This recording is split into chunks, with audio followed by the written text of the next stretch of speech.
In the African culture, we believe, rather you coming from Yoruba, Kemetic, or any of most of our African cultures, we believe that if in the beginning there was nothing but God, the only thing that God can create with is itself. So we believe in extreme oneness. We believe that everything that is, was, and can ever be is God, because it comes from the particles of God as God's individual creation. There was always the principle of the feminine and the masculine coming together. God does have lacks gender. So this is how we did this. When you say God, you say a whole lot and you say nothing at all. So what our ancestors begin to do, we begin to catalog the characteristics of how God expresses itself in manifestation in the world. And we put tags on it. This became your angels and spirits and so forth. This became your zodiac signs and all that type of stuff and so forth later on down the line. But we did this so that we can identify with the aspects of God that we play with. There is always an aspect of God, falling back to the original thing that I was hitting upon, that was a feminine and a masculine. Everything that comes into creation must have the feminine and the feminine and the masculine aspect to come together to unite to give birth to that species of thing that need to manifest. There is no way for existence to come into.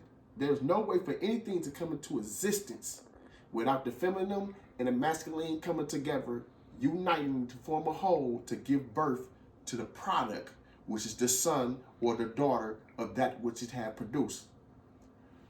So, for example, if you was to draw something on paper, if you was to create music, or any type of creation, for example, you use the feminine and the masculine principle in order to produce the product.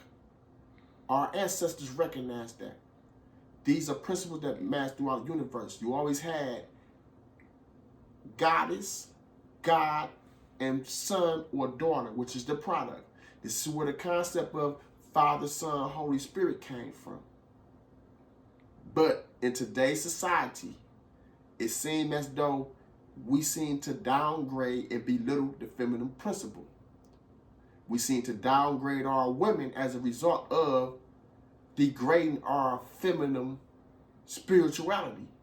And I ain't talking about no homosexual activities or none of that type of stuff. No disrespect to the LGBT community, but I ain't talking about them. I'm talking about the feminine principle, the aspect that holds it, nurtures stuff, until it's ready to be produced. We're talking about the aspect that the masculine principle, the part that's take the initiative to assert things in order to make it manifest after it has been nurtured in the womb of creation. These are the things that our ancestors acknowledged, and these are the things that we need to get back to in order to understand our whole spiritual system. Without recognizing the masculine and feminine principles, we lack the knowledge of self, and we will neglect the aspect of ourself that's potent, because these represent two halves of one whole, and you gotta have them two halves of the one whole in order to produce the products that we produce in life, which is balance throughout our creations. Peace.